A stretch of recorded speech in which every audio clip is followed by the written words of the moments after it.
Shalom a todos, que o Eterno possa abençoar a vida de todos os nossos Haverim, nossos irmãos e irmãs que estão ouvindo este shiur, este estudo. A pedidos de uma irmã que nos enviou uma mensagem através das redes sociais, ela pediu para que continuássemos o estudo do livro de Atos. Admito a vocês que realmente a gente parou e acabou esquecendo. Peço perdão a todos. Acabamos esquecendo de dar os estudos, o shiurim. Então é por isso que nós não realizamos mais após o capítulo 16. Mas desculpa, né, que o Eterno possa nos conceder a misericórdia de continuarmos. E como eu disse, são tantos assuntos que nós abordamos que acabamos realmente esquecendo. Mas dando continuidade, no capítulo 17 e do capítulo 18, nós vamos finalizar o livro de Atos, que vai até o capítulo 28. Então hoje nós iremos fazer uns 2 ou 3 estudos, né? Nós estamos à véspera aí de Yom Kippur, após o pôr do sol do dia 8/10/2019, e graças ao Eterno é mais um sexto ano, né, realizando Yom Kippur. Ano que vem nós estaremos realizando aí 7 anos do judaísmo nazareno. E graças ao Eterno ele tem nos condicionado, direcionado. Pois bem, vamos lá. Vejam só, as pessoas elas entram em contato conosco e às vezes gostariam de esclarecer algumas dúvidas. E nesse meio, onde as pessoas nos procuram, vem pessoas com pouca informação e vem pessoas recheadas de informação. E que às vezes elas não têm uma conclusão exata daquilo que Paulo se referia a certos assuntos. Vamos entender o contexto. Veja, Paulo, ele era fariseu parush, né? Estudou aos pés de Gamaliel 14 anos, se eu não me engano foi 14 anos, zeloso da Torá, homem que falava vários idiomas, né? Pessoa altamente escolhida pela capacidade humana para ser um parush, né? E hoje nós sabemos que na época, hoje já é rigoroso você ser um rabino, você tem que passar por vários ensinos e várias provas. Isso não é fácil, tá? E primeiro você tem que pertencer ao povo. Então Paulo, ele era da tribo de Benjamim, certo? Frequentava o judaísmo farisaico, estudante de hebraico, falava o grego. Então, circuncidado ao 8º dia. Então, um homem que era um erudito da época. E essas pessoas, quando elas vêm me perguntar, algumas linhas de judaísmo, que existe vários judaísmo hoje, né? Existe várias linhas de judaísmo hoje. Ninguém sabe mais quem é quem. Então, as pessoas que gostam de aplicar nomes para as suas comunidades, tá? É isso que eu estou falando. Então, as pessoas chegam, vem cá, Paulo está se contradizendo em algumas ocasiões e Paulo nunca se contradizeu. Ele nunca trouxe nenhuma contradição a respeito das Sagradas Escrituras, a respeito da época. O que nós temos que entender é que Paulo, às vezes, ele falava com judeus, com o povo, com os hebreus, e às vezes ele falava com gentios. Quando ele falava com gentios, ele falava de maneira para que o gentio entendesse. Vejamos o seguinte: nós passamos, inclusive eu, passei a minha vida inteira no paganismo. Hoje eu tenho 41 anos, mais de 20 anos da minha vida eu passei no paganismo. Eu sou um gentio, considerado da época de Paulo. Então eu passei mais de 25 anos no paganismo. Aí um dia o Eterno se revela a mim, estou levando para a época de Paulo, para vocês entenderem. Para vocês entenderem o contexto dos livros da Brit Hadashah, tá, gente? Calma aí. Então, eu estou vivendo naquela época de Paulo. Aí um dia eu digo, olha, existe um ser supremo. Existe, né, uma divindade. E aí eu passo a procurar e eu passo a conhecer Yeshua indiretamente, por meio de informações. Então, quando eu chegasse a uma sinagoga, se fosse antes da ressurreição, eu não seria aceito. Se fosse depois da ressurreição, por causa dos emissários, nós seríamos aceitos. Entendeu? É lógico, com o mínimo de regras possível.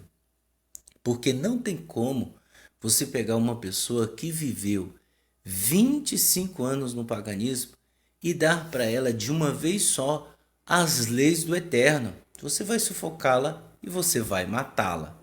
Então eles decidiram o mínimo de regras possíveis e depois desse mínimo de regras, as pessoas frequentando as sinagogas a cada Shabat, elas iam aprendendo como que era o costume, como que eram as tradições, como que era o zelo, e elas iam mudando. Elas iriam entrar no estado de decisão, se sirvo ou se não sirvo. Para quem era judeu, natural da terra, para quem pertencia já ao povo, que frequentava o judaísmo farisaico, não é problema, não é um peso. É isso que na época as pessoas não entendem. Então, quando Paulo fala com gentios, ele fala de maneira que às vezes aparenta que ele está contra a Torá. Isso já ocorreu, os gentios vinham e ele dava, olha, é isso que vocês têm que fazer, vocês não precisam ser circuncidados. E um sem vergonha que fazia parte da facção da circuncisão foi lá e entregou Paulo dizendo que ele era contra a circuncisão. E veja, e Paulo, entendedor das escrituras, zeloso pela Torá, explicou que ele não era contra.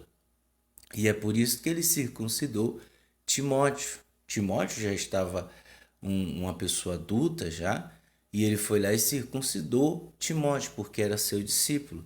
Por que circuncidou Timóteo? Porque o pai era grego e a mãe era judia. A circuncisão tem que partir do pai, porque o pai é o que comanda a casa. Como ele era grego, ele não sabia nada sobre circuncisão. Como a mãe era judia, ela não podia impor. Então, Timóteo cresceu sem a circuncisão. Quando ele cresceu, entendeu, compreendeu, o Shaul Paulo foi rabino dele, explicou tudo. Um dia ele pega Timóteo e diz: olha, vamos circuncidar você para mostrar para eles que eu não sou contra a circuncisão. Mas por que Paulo circuncidou ele? Porque ele era filho de uma judia, tá? Ele era filho de uma judia.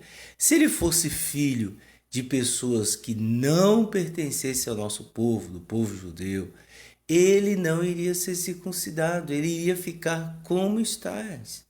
Porque nós fomos chamados como nós éramos. Nós não precisamos nos submeter à circuncisão. O Eterno fez uma aliança com Avraham, eu já expliquei isso. Aí tem um estudo logo abaixo, você pesquisar, você vai ver o que que é circuncisão, você vai ver o que que é legalismo, você vai ver tudo o que Paulo falava. Mas o assunto não é esse, é só para entendermos que Paulo nunca está se contradizendo. Ele nunca está se contradizendo.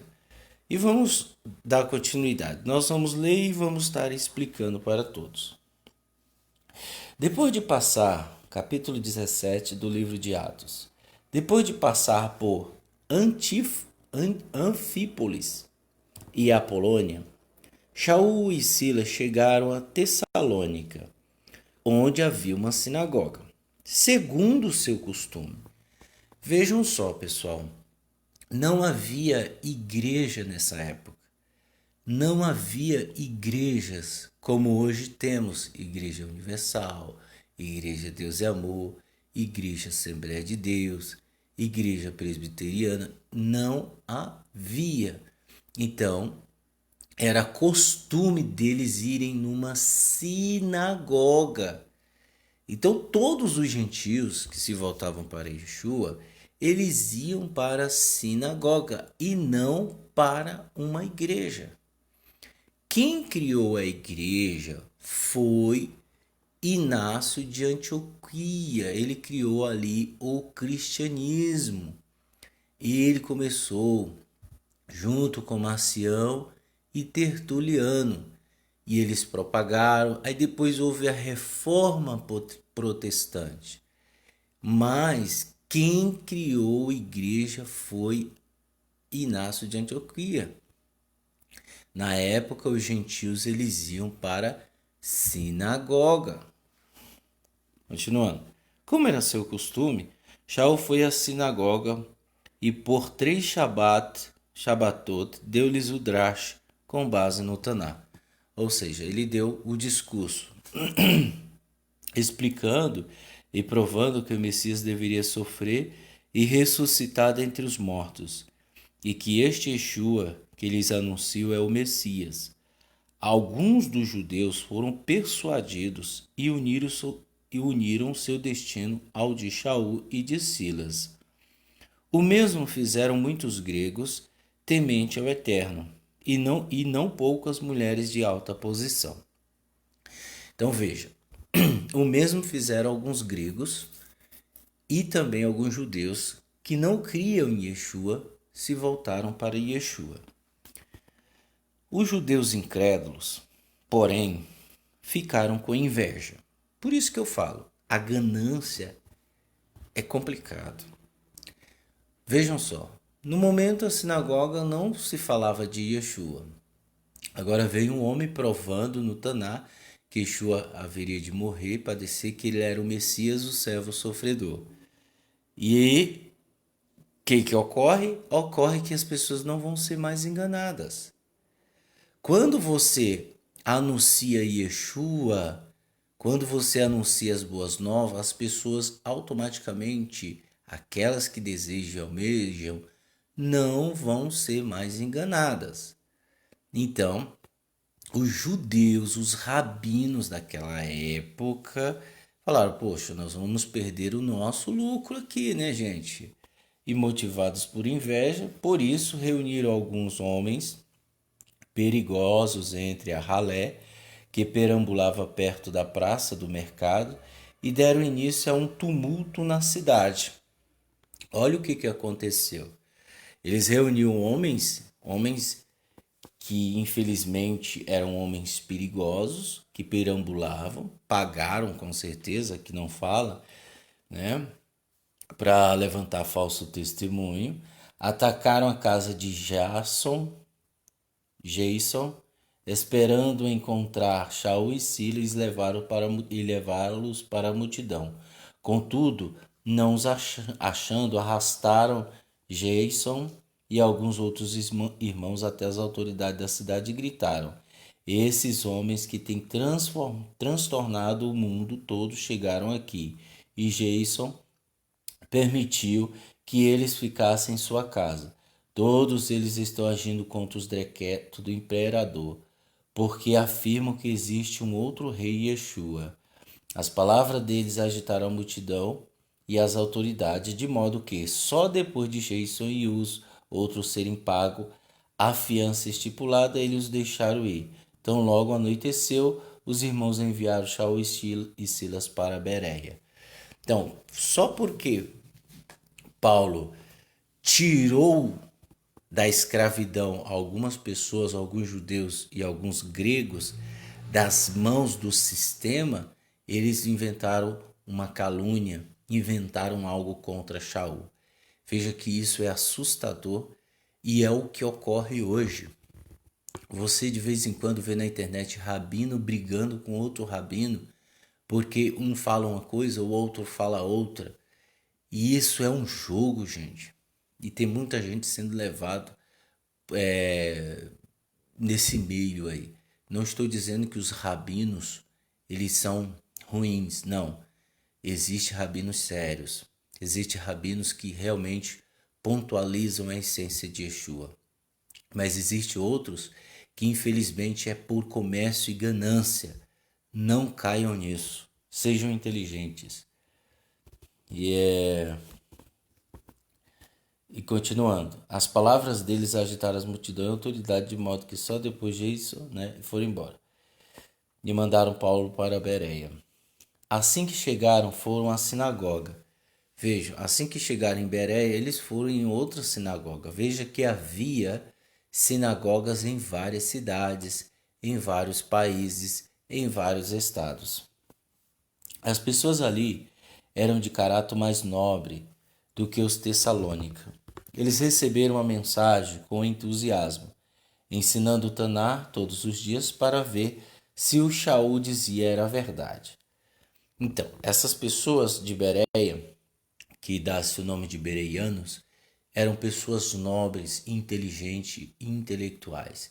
Pessoas que não só ouvia Paulo, mas eles iam atrás no Taná nas escrituras para ver se o que Shaul e Silas falavam era a verdade. Vejam que é esse o padrão de vida que temos que ter. Se alguém lhes falar algo, vá nas escrituras para ver se realmente aquilo tem origem espiritual.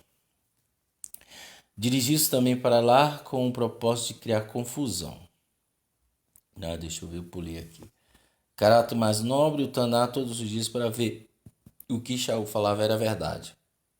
Muito dentre eles vieram a confiar, bem como certo número de mulheres gregas de elevada posição e não poucos homens. Quando os judeus incrédulos de Tessalônica souberam que a palavra do Eterno estava sendo anunciada por Shaul em Bereia, dirigiu-se também para lá com o propósito de criar confusão e agitar a multidão.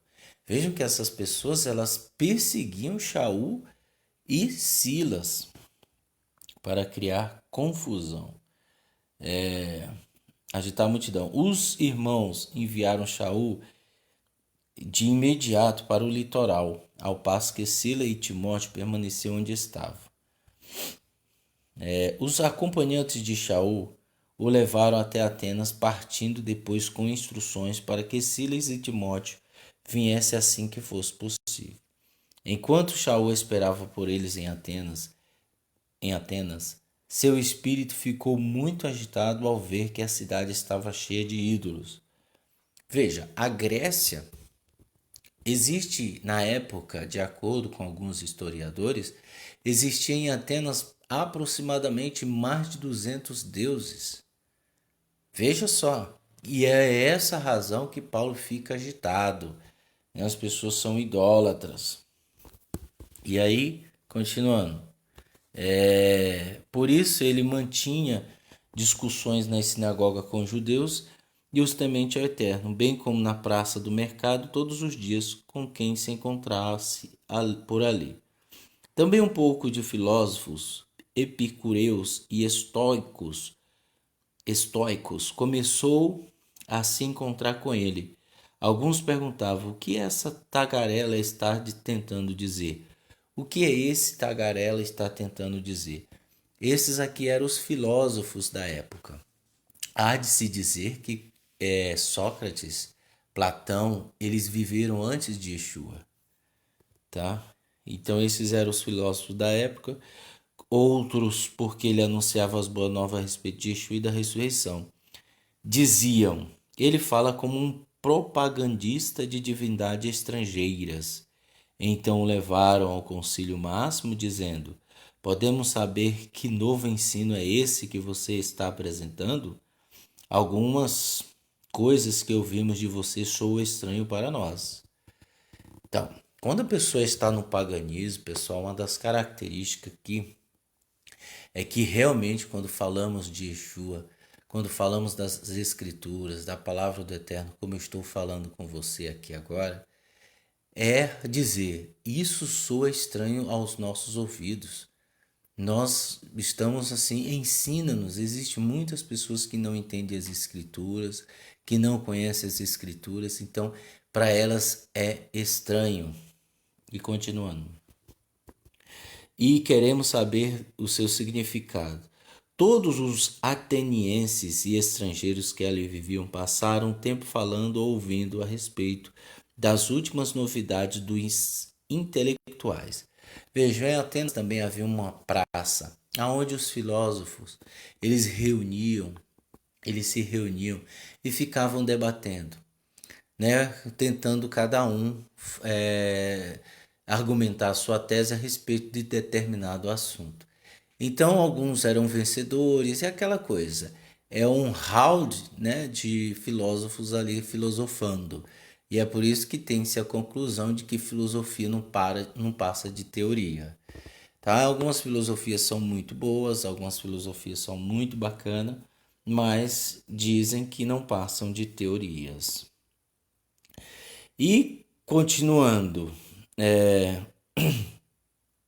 Shaul levantou-se no meio de uma da reunião do concílio e disse: homens de Atenas, percebo que quão religiosos vocês são em todos os aspectos, porque andando pela cidade observei seus santuários e encontrei até um altar no qual está escrito: há um Deus desconhecido. Portanto, aquele a quem vocês adoram sem conhecer é quem eu lhes anuncio. O Eterno que criou o universo e tudo que há nele, que é Senhor dos céus e da terra, não habita em templos erigidos por mãos humanas, tampouco é servido por mão de homens, como se lhe faltasse algo, porque ele mesmo que dá vida e fôlego a todas as coisas a todos. A todas as coisas a todos. Então, veja, o templo ainda estava de pé, porém estava corrompido, que é o Beit Hamikdash, lá em Jerusalém. Então, quando ele falou isso, que ele não habita, ele não tirou da cabeça dele. Ele tirou dos profetas, onde está escrito que o Eterno não habita, né? Embora Salomão foi presenteado pela ordem divina para realizar e fazer o templo, o Eterno já disse para ele de antemão: olha, vocês vão edificar uma casa para mim, mas se a terra é extrato dos meus pés, o que eu vou fazer morando aí? Tá, por uma questão de carinho, eu vou estar presente, tá? Na minha forma reduzida e etc. Mesmo nessas condições, o tempo passou e nessa época já contemporânea a Shaul, o templo já estava corrompido, as pessoas estavam corrompidas e é esse o motivo da destruição dele no ano 70. Então, no ano 70 o templo foi destruído. Por quê? Mostrando que os judeus tinham que crer em Yeshua. O povo do Eterno tinha que crer em Yeshua. Infelizmente, motivados pela ganância, eles foram perseguidos, pisados. A cidade foi pisada por Roma, e sem falar das sequências de perseguições entre os judeus. E todos nós sabemos disso. E o único motivo é porque não creram. O principal motivo é porque não creram, não confiaram no sacrifício perfeito de Yeshua. E é esse o motivo que o templo foi destruído, tá? E aqui Paulo ele diz que ele não habita. E já mostrando para os atenienses que da cidade da Grécia que vocês podem fazer qualquer coisa, templo, e o Eterno não vai morar aqui. Não existe isso. Aí, ó, de um homem, cadê? Versículo 26. De um homem ele fez todas as nações que vivem sobre a face da terra e fixou os limites dos seus territórios e os períodos nos quais surgiram. O Eterno fez isso para que as pessoas procurassem por ele e talvez o alcançassem e o encontrassem. Embora, na verdade, ele não esteja longe de cada um de nós, porque nele vivemos, nós movemos e existimos. Como disseram alguns dos poetas dentre vocês, veja que Paulo ele conhecia também filosofia. Dos poetas entre vocês, todos nós somos, na verdade, seus filhos. Tá vendo? Uma expressão que Paulo diz que o Deus dessas pessoas é o ventre é um dito filosófico, tá? Todos nós somos, na verdade, seus filhos. Assim, visto que somos filhos do Eterno, não devemos supor que a essência divina seja semelhantemente ao ouro, à prata ou à pedra moldada pela técnica e imaginação do homem. No passado, o Eterno não levou em conta essa ignorância, mas agora ele ordena a todas as pessoas, em todos os lugares, que se voltem para ele abandonando seus pecados, porque ele estabeleceu o dia em que julgará a terra habitada e a fará de forma justa, por meio do homem a quem designou, e deu provas públicas disso a todos, ressuscitando esse homem dentre os mortos. A menção da ressurreição dos mortos, alguns começaram a zombar, enquanto outros disseram: queremos ouvi-lo outra vez a respeito desse assunto. Veja que sempre existem os zombadores e aqueles que realmente se interessam pela causa. Assim, Shaul deixou a reunião, alguns homens juntaram-se a ele e passaram a confiar, incluindo Dionísio, membro do Concílio Máximo, e também uma mulher chamada Damares, e outros passaram a crer com eles. Veja que esses nomes são gregos, tá? Esses nomes são gregos, mas eles confiaram. Isso é interessante entender que Yeshua, após a sua ressurreição, morte no madeiro, ele abriu espaço para que os gentios o buscassem. Infelizmente, hoje a gente está vendo as coisas distorcidas. Hoje nós estamos vendo gentios buscando ser judeu.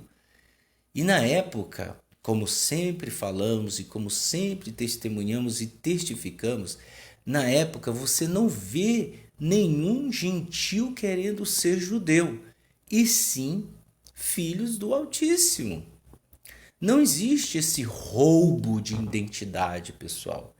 Não existe este roubo de identidade. Ou você é uma coisa, ou você é outra, né? Como eu disse, eu passei a minha vida inteira no paganismo. E o que ocorre hoje?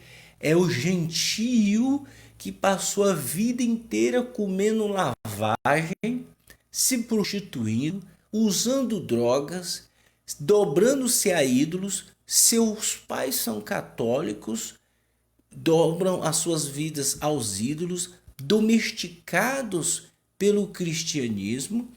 E quando encontram o judaísmo da, o judaísmo de, eles dizem: agora sou judeu. Gente, para com essa patifaria. Isso não existe. Você não vai ver nas escrituras ninguém querendo ser judeu. Você vai ver pessoas que participavam do judaísmo nas sinagogas, mas que mantinham a sua identidade. E a Bíblia e as Sagradas Escrituras nunca exclui a identidade de ninguém, a genealogia de ninguém. Agora hoje, no século 21, nós temos pessoas que vão para o judaísmo, que estão em comunidades judaicas, e alguém pergunta: você é judeu? Ele diz: eu sou. Ué, aí se você for analisar, se você for ver, puxar a ficha daquela pessoa, a família toda é cristã. A família toda, o pai vai na missa, a mãe reza um terço. Nada contra quem faz isso, gente, né? Pessoalmente, a gente não tem nada, a gente ama os católicos, nós amamos os evangélicos, nós amamos os macumbeiros, nós amamos os espíritas, nós amamos, mas em questões de identidade é outra coisa, tá? Todo mundo tem o direito de errar. Todo mundo tem o direito de errar. Todo mundo erra, mas não podemos permanecer no erro. Não somos loucos em demasia para permanecer no erro. Então, a família toda é pagã, comedor de churrasco de carne de porco, né? Ia na Mata Virgem distribuir sacrifício para demônios. E aí hoje, de uma hora para outra, de um ano para o outro, de um dia para o outro, ele é judeu. Eu não entendo isso. Não entendo, isso é uma aberração da natureza. Não tem como. E o pior, pessoas que estão indo para o judaísmo mudar e estão até circuncidando-se. Pessoas que viviam a vida inteira no paganismo estão circuncidando-se. Indo no SUS, fala lá pro doutor: doutor, eu quero uma cirurgia de fimose. Aí ela chega lá na comunidade: ó, eu fiz a Brit Milá. É, você fez? Fiz. Eu fiz no particular. Gente, as pessoas chegam até a mentir. Mentir. Ah, eu fiz nisso, eu fiz naquilo. Para que você fez isso? Poxa, é mais fácil uma pessoa ela fazer uma cirurgia de fimose sem a intenção de negócio de circuncisão, sem essa intenção. Faz por causa da saúde, por causa da pureza, da higiene, faz por causa disso, né? Mas não faça com o intuito de ser circuncidado. Você está anulando o Machia. Você está anulando, e é por isso que o Eterno diz que Abraão ele é pai de incircunciso primeiro e depois de circuncisos. Oh Senhor, é difícil entender, mas deixa. A ignorância e a cobiça vão lhes levar para um lugar de trevas. Continuando, capítulo 18, para finalizar, o capítulo 18. Depois disso, Shaul deixou Atenas e foi para Corinto, onde encontrou um judeu chamado Áquila, natural do Ponto, recém-chegado da Itália, com sua mulher Priscila, porque Cláudio havia expedido um decreto expulsando todos os judeus de Roma. Shaul foi vê-los. Então, veja que Cláudio, o imperador, expediu um decreto expulsando todos os judeus de Roma. E por terem a mesma profissão, fabricantes de tenda, ficou morando com eles e também trabalhando juntos. Então Paulo, em certas ocasiões, ele dizia: olha, eu preciso da ajuda de vocês. Então a comunidade se reunia, pagava suas despesas onde ele ficava hospedado, ou às vezes onde ele ficava na casa de um irmão, pagavam suas viagens, mas houve situações que Paulo trabalhou, que Paulo teve o seu sustento, né? Seu sustento próprio, tanto é que eles eram fabricantes de tenda. Todo Shabat, Shaul debatia na sinagoga, onde tentava convencer judeus e gregos. Depois de Silas e Timóteo terem chegado à Macedônia, Shaul passou a dedicar-se exclusivamente ao anúncio da mensagem, testemunhando cabalmente aos judeus que Yeshua é o Messias. Quando, porém, eles se lançaram contra Shaul e começaram a insultá-lo, ele sacudiu a roupa e lhe disse: que seu sangue recaia sobre vocês. Da minha parte, de agora em diante, irei para os Goim, para os gentios. Os judeus não queriam nada com nada, queriam manter seus status, suas sinagogas cheias de ritos e tradições que era para eles o essencial, não queriam que o sacrifício de Yeshua fizesse parte de suas vidas, então tá bom. Paulo disse: agora eu vou para os gentios. Neste momento, em todas as suas viagens, em algumas situações, que é a minoria, Paulo fala com judeus, mas a maioria agora ele vai tratar com gentios. Assim ele entrou na casa de um temente ao Eterno, chamado Tício Justo, que era vizinha da sinagoga. Veja só, ele conheceu um homem chamado Tício Justo, um homem justo, tá? Temente ao Eterno, que era vizinho da sinagoga. Provavelmente essa pessoa nem frequentava a sinagoga, mas era temente. Por isso eu digo, gente, existe muitas pessoas que servem o Eterno que nunca vão pisar numa comunidade judaica, que nunca vão pisar numa sinagoga e que vai viver com Yeshua no reinado milenar. Crispo, líder da sinagoga, depositou sua confiança no Senhor com toda a sua casa. Também diversos coríntios que ouviram confiaram e foram imersos. Crispo, ele era líder de uma sinagoga. Veja que na sinagoga tem o seu líder, na comunidade tem o seu líder. É o Rosh, chamado. Aí, continuando.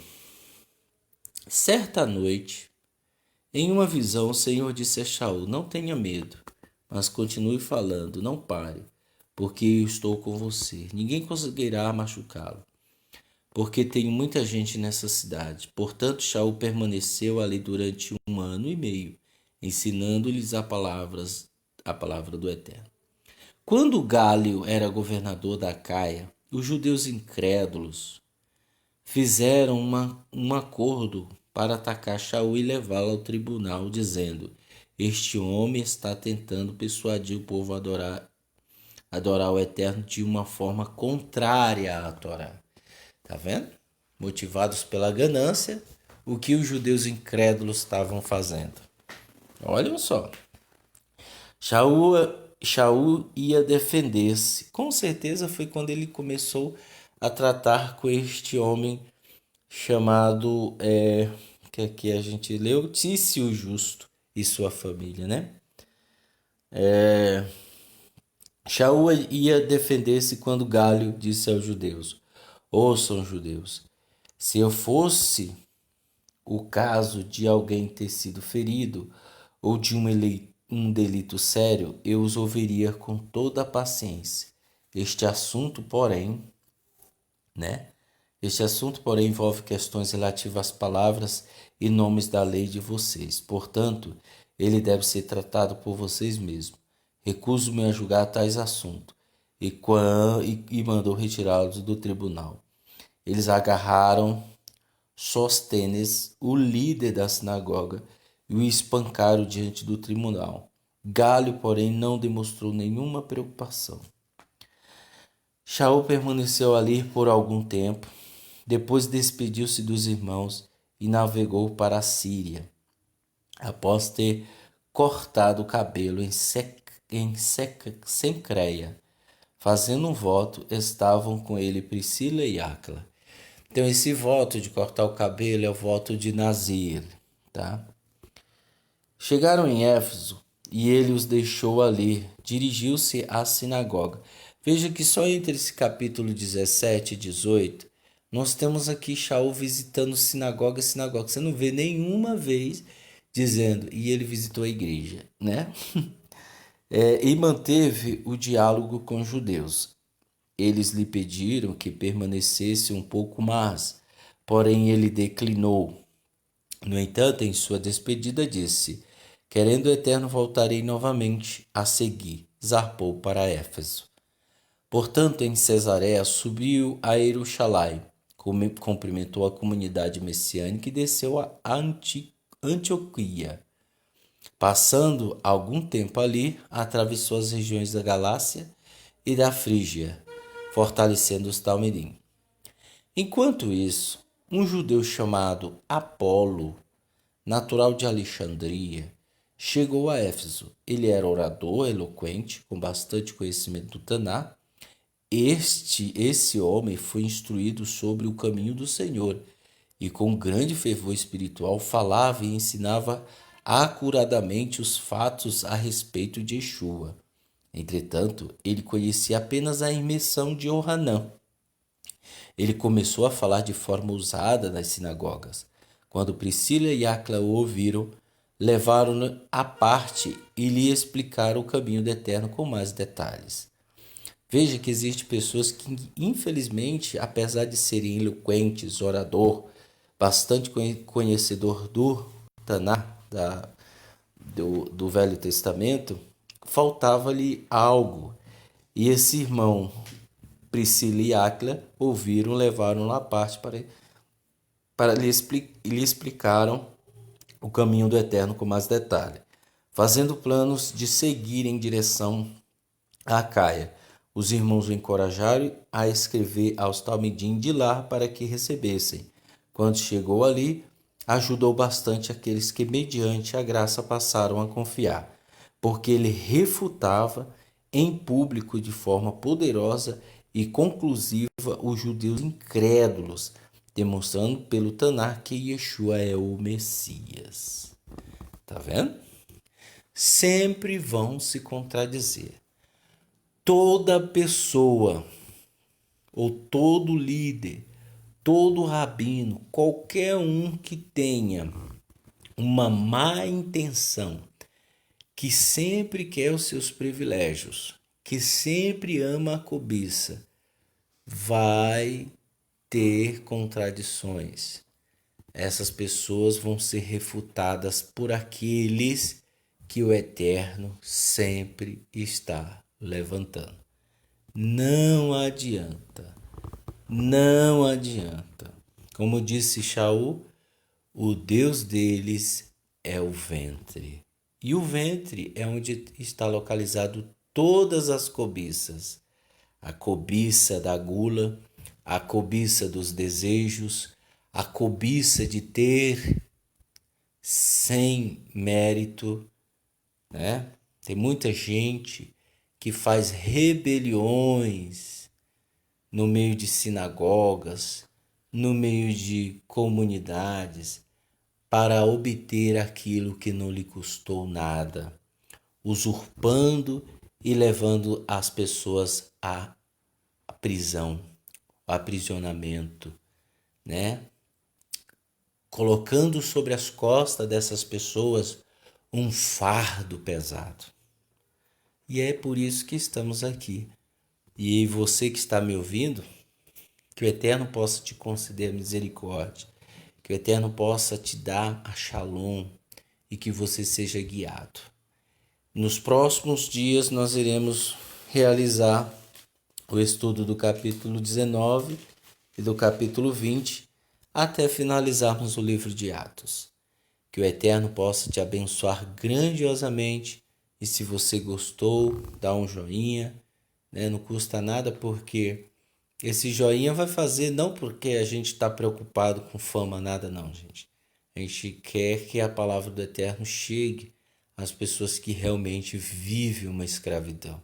Então envie esse vídeo para quem você ama, para quem você tem considerações. Olha, ouve isso aí. Veja um momento para você ouvir o que esse rapaz fala, o que esse senhor fala. E aí veja suas conclusões, tá certo? Compartilhe. E qualquer dúvida, pode nos enviar um e-mail, pode escrever nos comentários que eu respondo. Que o Eterno abençoe a todos grandiosamente, em nome de Yeshua Mashiach. Amém.